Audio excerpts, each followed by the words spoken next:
Hello दोस्तों, मैं Kiran Maurya. Welcome to public coaching centre. आज का टॉपिक है लाइव प्रोसेस जैव प्रक्रम और आज हम डिस्कस करने जा रहे हैं मोस्ट इम्पोर्टेंट क्वेश्चन जो कि सब्जेक्टिव वाइज बोर्ड के लिए यूज़फुल है। हम देखते हैं, एक बार हम क्वेश्चन को अच्छे से देख लेंगे, ठीक है, और इसे पढ़ते हैं। पहला क्वेश्चन है, प्रकाश संश्लेषण के लिए किन किन पदार्थों की आवश्यकता होती है? तो चार चीज़ें, एक क्लोरोफिल, सूर्य का प्रकाश, कार्बन डाइऑक्साइड, जल। इनके बारे में देखते हैं। क्लोरोफिल, इसकी सहायता से हरे पादप सौर ऊर्जा, जल, कार्बन डाइऑक्साइड एवं खनिजों जैसे कच्चे पदार्थों से खाद्य संश्लेषण कर सकते हैं। दूसरा है सूर्य का प्रकाश, यह ऊर्जा का प्रमुख स्रोत है जिसे स्वपोषी ग्लूकोज के रूप में संचित ऊर्जा में बदल देते हैं। कार्बन डाइऑक्साइड, यह प्रकाश संश्लेषण के अंतर्गत ग्लूकोज के निर्माण का एक प्रमुख घटक है। जल, यह भी प्रकाश संश्लेषण अभिक्रिया का एक महत्वपूर्ण घटक है। स्वपोषी पोषण अथवा प्रकाश संश्लेषण के उत्पाद हैं उप उत्पाद यानी कि प्रोडक्ट्स जो कि लास्ट में बनते हैं, ऑक्सीजन और ग्लूकोज। इसे हम रिएक्शन से देखेंगे जो कि अच्छे से समझ में आएगी, ठीक है। तो आइए हम रिएक्शन देखते हैं, ठीक है। ये मिलके बनता है carbon dioxide CO2 plus H2O। ये इससे मिलके क्या बनता है? भोजन। भोजन को C6H12O6 plus H2O plus O2।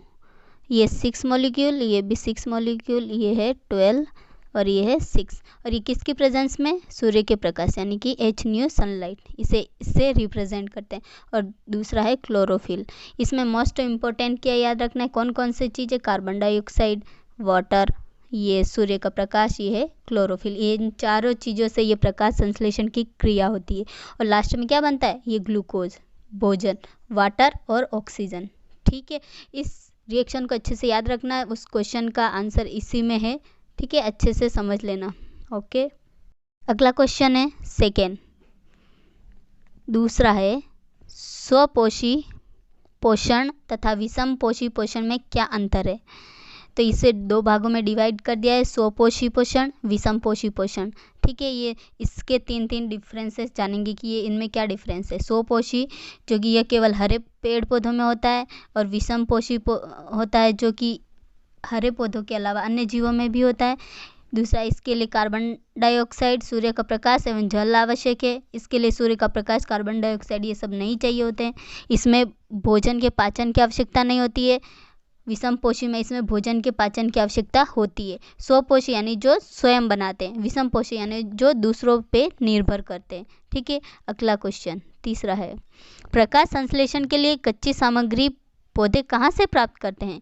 प्रकाश संश्लेषण के लिए पौधे वायुमंडल से कार्बन डाइऑक्साइड एवं जमीन से जड़ द्वारा अवशोषित जल कच्ची सामग्री के रूप में प्राप्त कर सूर्य प्रकाश की उपस्थिति में प्रकाश संश्लेषण की क्रिया संपन्न करते हैं। यह अपन ने देखी थी रिएक्शन में, कार्बन डाइऑक्साइड और जल, कार्बन डाइऑक्साइड, जल और ये सब, ठीक है। और सूर्य के प्रकाश की उपस्थिति में क्लोरोफिल की सहायता से, जैसे कि ये एक पौधा है, ठीक है। इसकी जो जड़ है, यहाँ से पौधा वाटर लेता है H2O, यहाँ से वायुमंडल में से CO2, ठीक है, इससे, और ये यहाँ से सूर्य का प्रकाश आता है H न्यू।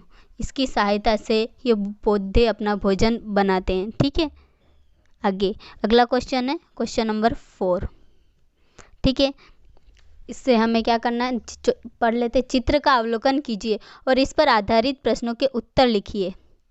तो ये क्या है? इस डायग्राम से क्या शो कर रहा है? ये है ओपन स्टोमेटल पोर यानी खुला हुआ छिद्र, रंध्र छिद्र, ठीक है। इसकी नेमिंग करेंगे। पहला है द्वार कोशिका जो कि ये दे रखी है, ठीक है। ये दो, ये इधर से और ये दोनों क्या है? द्वार कोशिका, द्वार कोशिका यानी कि गार्ड सेल। और ये दूसरा जो सेंटर का भाग है वो है स्टोमेटल पोर, रंध्र छिद्र, ठीक है, छिद्र। और ये तीसरा है जो ये छोटे हैं, ये क्या है? क्लोरोप्लास्ट, क्लोरोप्लास्ट, यानी कि हरित लवक, हरित लवक। ठीक है, ये समझ में आ गया। आगे क्वेश्चन भी है तो आप अच्छे से समझ लोगे। ठीक है, देखते हैं ये चित्र क्या दर्शाता है। ये चित्र दर्शाता है कि ये क्या है, खुला हुआ स्टोमेटल है। ठीक है, और बी है फर्स्ट, सेकंड और थर्ड के नाम लिख लिए, द्वार कोशिका, रंध्र, छिद्र, और ये है हरित लवक। तीसरा क्वेश्चन है दूसरे का क्या कार्य है। दूसरा जो कि ये ओपन खुला हुआ छिद्र, रंध्र, छिद्र, और इसका काम होता है कि गैसों का आदान प्रदान करना। ठीक है, क्वेश्चन नंबर 5वां है, पाचक एंजाइमों के कार्यों का उल्लेख करें। ठीक है, उत्तर है एंजाइम जैव उत्प्रेरक है। यह उत्प्रेरक क्रिया द्वारा भोजन के जटिल अवयवों को सरल भागों में खंडित कर देते हैं, जिससे ये घुलनशील हो जाते हैं और शरीर में उनका अवशोषण हो जाता है। मतलब कि जो जटिल यानी कॉम्प्लेक्स होते हैं, जो बड़े बड़े होते हैं, उनको छोटे छोटे रूप में एंजाइम द्वारा कन्वर्ट किया जाता है। उसके बाद ये अपने बॉडी में एब्जॉर्ब होता है और जिससे अपने को शरीर में शक्ति मिलती है। ठीक है, इसके लिए एंजाइम की ज़रूरत पड़ती है। यहाँ पे एंजाइम होते हैं। ठीक है, देख लेते हैं। एंजाइम कार्बोहाइड्रेट, वसा, प्रोटीन में के पाचन में सहायता करते हैं।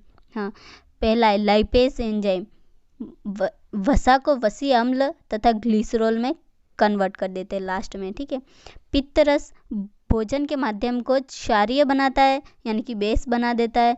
बेसिक वसा को छोटे छोटे टुकड़े में तोड़ देता है, इसका इमल्सीकरण हो जाता है। यानी कि जो पित्त रस है, पित्त लवण जो कि लीवर यकृत से निकला हुआ होता है, वो वसा के जो बड़े बड़े टुकड़े होते हैं, इनको छोटे छोटे रूप में करना, यही इमल्सीकरण कहलाता है। ठीक है, इमल्सिफिकेशन। और तीसरा अग्नाशय रस इमल्शन बने वसा को वसा अम्ल ग्लिसरॉल में बदल देता है। वसा यानी फैटिक एसिड और ग्लिसरॉल में। चौथा है इमाइलेज भोजन में उपस्थित कार्बोहाइड्रेट को माल्टोज में बदल देता है। ये भी समझ में आ गया होगा। ठीक है, आगे बढ़ते हैं। इसे ऐसे भी लिख सकते हैं कि जो वसा है, यहाँ वसा आ गया, इसे ऐसे लिख देना ताकि अच्छे से याद रह जाएगा। ठीक है, वसा है, इसे लाइपेज, लाइपेज ये एंजाइम है, इसकी उपस्थिति में ये क्या कर देता है, वसीय अम्ल एवं और क्या बनाता है, ग्लिसरॉल, ग्लिसरॉल। ठीक है, ये पहला तो ये हो गया पहला। और दूसरा, चलो आगे दूसरा करते हैं। पित्तरस जो कि ये है पित्तरस, इसकी पित्त रस या फिर पित्त लवण। ठीक है, ये वसा को जो बड़ा टुकड़ा होता है, इसे छोटे छोटे टुकड़ों में बदल देता है। इसे क्या बोलते हैं, इमल्सीकरण, इमल्सीकरण। समझ में आया। ठीक है, आगे है तीसरा, जो लास्ट दे रखा है वो है इमाइलेज, जो कार्बोहाइड्रेट या भोजन होता है, जो कार्बोहाइड्रेट। ठीक है, इसको किस में बदल दे जाए, माल्टोज में, माल्टोज। ठीक है, किसकी प्रेजेंस में, इमाइलेज, एमाइलेज की प्रेजेंस में। ठीक है, ये एंजाइम है, ये कार्बोहाइड्रेट भोजन होता है, इसको माल्टोज में बदल देता है। ठीक है, आगे जाके ये छोटे भोजन अपने इंटेस्टाइन में आगे देखते हैं वो एब्जॉर्ब हो जाता है। ठीक है, क्वेश्चन नंबर 6 है, हमारे आमाशय में अम्ल की क्या भूमिका है, यानी कि एसिड। ठीक है, एसिड की क्या भूमिका होती है। आमाशय में पाए जाने वाले एंजाइम भोजन का पाचन अम्लीय माध्यम में करते हैं। आमाशय में अम्ल भोजन को अम्लीय बनाता है ताकि जठर रस यानी कि गैस्ट्रिक जूस में पाए जाने वाले एंजाइम उसे पचा सके। भोजन के साथ बहुत से रोगाणु भी आ सकते हैं जो अम्ल के प्रभाव से मर जाते हैं। ये इससे क्या होता है, हमें ताकि कोई भी बीमारी आसानी से छू नहीं सकती है। हमारे जो ये स्टोमक है, ठीक है, स्टोमक किस तरह से होता है, ऐसा। ठीक है, अब इसमें जो भी भोजन आएगा यहाँ पे क्या प्रेजेंट होता है, HCl यानी कि हाइड्रोक्लोरिक एसिड, अम्ल। ठीक है, ये क्या करता है कि इसे एसिडिक बना देता है, जिससे इसमें जो भी कोई भी रोगाणु कुछ भी हो, बीमारी वाले कोई भी वायरस कुछ भी, तो ये इसे मार देता है, एसिडिक बना देता है। इससे अपन सुरक्षित रहते बीमारियों से। ठीक है, क्वेश्चन नंबर 7। ठीक है, एक बार क्वेश्चन नंबर 7 पढ़ लेते हैं। पचे हुए भोजन को अवशोषित करने के लिए क्षुद्रांत को कैसे अभिकल्पित किया जाता है? पचा हुआ भोजन अवशोषित करने के लिए छोटी आंत को, ठीक है। क्षुद्रांत की आंतरिक भित्ति पर असंख्य रंसाकुर पाए जाते हैं, यानी विलाई पाए जाते हैं। इसमें रक्तवाहिका होती है, लिम्फ वाहिनी होती है, जाल बिछा होता है इन सब का, ठीक है। ये सब एब्जॉर्ब करती है, इससे अपने को ऊर्जा मिलती है। इसमें विसरण क्रिया द्वारा भोजन का प्रोटीन, ग्लूकोज, खनिज, विटामिन इत्यादि रक्त में सोख लिए जाते हैं, वो अपने खून में मिल जाते हैं, जिससे हमें एनर्जी मिलती है। वसीय अम्ल एवं ग्लिसरॉल का अवशोषण लिम्फ वाहिनी में होता है। उपयुक्त के लिए क्षुद्रांत की संकुचन और अनुशिथिलन की गति भी भोजन के अवशोषण में एक सीमा तक अवश्य सहायक होती है, ठीक है। अगला क्वेश्चन देखते हैं, क्वेश्चन नंबर 8। हमारे शरीर में वसा का पाचन कैसे होता है? यह प्रक्रम कहाँ होता है? ये हम देखेंगे, एक बार पढ़ लेते हैं, ठीक है। उदर से प्राप्त अम्लीय और अधपची यानी कि इनकम्प्लीट वसा का पाचन क्षुद्रांत छोटी आंत में होता है। यह भाग यकृत से पित्त रस प्राप्त करता है, इसे अग्नाशयी रस से लाइपेस एंजाइम प्राप्त हो जाता है। अग्नाशयिक एंजाइमों की क्रिया के लिए पित्त रस इसे क्षारीय बनाता है। क्षुद्रांत में वसा बड़ी गोलिकाओं के रूप में होता है, जिस कारण उस पर एंजाइम कार्य करना कठिन हो जाता है। पित्त लवण उसे छोटी छोटी गोलिकाओं में खंडित कर देता है, जिससे एंजाइम की क्रियाशीलता बढ़ जाती है, छोटे छोटे में आसानी से वो कर सकता है। अग्नाशय से प्राप्त होने वाले अग्नाशयिक रस में इमल्सीकृत वसा का पाचन करने के लिए लाइपेस एंजाइम होता है। क्षुद्रांत की भित्ति में ग्रंथि होती है जो आंतरस यानी कि इंटेस्टाइनल जूस स्रावित करती है, जो वसा को वसा अम्ल एवं ग्लिसरॉल में बदल देती है। इसे हम अच्छे से एक बार फिर से देख लेते हैं, ठीक है। ये है वसा, ठीक है।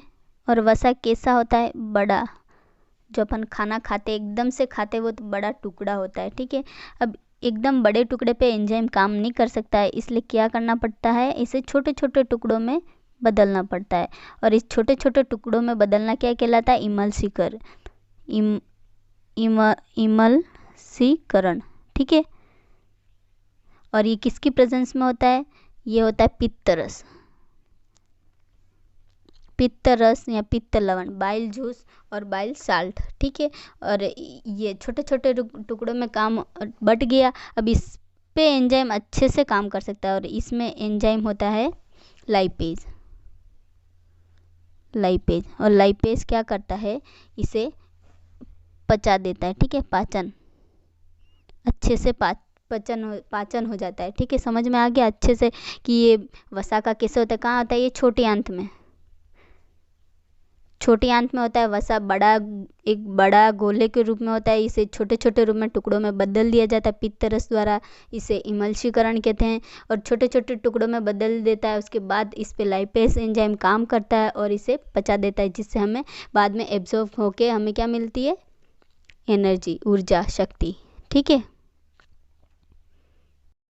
अगला क्वेश्चन है क्वेश्चन नंबर 9, ठीक है। 9 क्वेश्चन है, मनुष्य में कार्बोहाइड्रेट का पाचन किस प्रकार होता है? किस प्रकार होता है? पहला, लार ग्रंथियों से निकलने वाले टाइलिन एंजाइम कार्बोहाइड्रेट को माल्टोज में बदल देता है। अग्नाशय से पक्वाशय यानी कि ड्यूडेनम में जाने वाले माल्टोज को ग्लूकोज में बदल देता है। छोटी आंत में उपस्थित एंजाइम सकस इंटेरिकस शेष बचे हुए कार्बोहाइड्रेट को ग्लूकोज में बदल देता है। इसे हम एक उस हिसाब से भी देख लें, रिएक्शन के हिसाब से, ठीक है, ताकि समझने में आसानी रहेगी। जो स्टार्च है जो कि कार्बोहाइड्रेट, ये क्या है? कार्बोहाइड्रेट यानी कि भोजन, ठीक है। ये भोजन है कार्बोहाइड्रेट। ये क्या होता है? अब यहाँ पे जो अपने खाना खाते हैं, जैसे खाना खाते लार निकलती, लार निकलने से इसमें कौन सा एंजाइम होता है? टाइलिन। और ये टाइलिन एंजाइम क्या करता है? स्टार्च को माल्टोज में बदल देता है, ठीक है, माल्टोज में। और माल्टोज में बदलने के कारण धीरे धीरे फिर ये और छोटी आंत में जाके अपने शरीर में होता हुआ शुगर में बदल जाता है। शुगर से फिर हमें अपने ब्लड में मिल जाता है, ब्लड से मिलने से अपने को एनर्जी मिलती है, ठीक है। अगला लास्ट क्वेश्चन है क्वेश्चन नंबर 10, ठीक है। क्वेश्चन नंबर 10 है, मनुष्य के पाचन तंत्र में प्रोटीन का पाचन किस प्रकार होता है? जठर रस यानी गैस्ट्रिक जूस में पाए जाने वाला एंजाइम पेप्सिन अघुलनशील प्रोटीन को पेप्टोन में बदल देता है। पक्वाशय यानी कि ड्यूडेनम में अग्नाशय यानी पैनक्रियास से अग्नाशयिक रस भोजन में मिलता है। इसमें उपस्थित ट्रिप्सिन पेप्टोन तथा प्रोटोज को पेप्टाइड में बदलता है। छोटी आंत में जो इरिप्सिन होता है एंजाइम, वो पेप्टोन और पेप्टाइड को अमीनो एसिड में बदल देता है।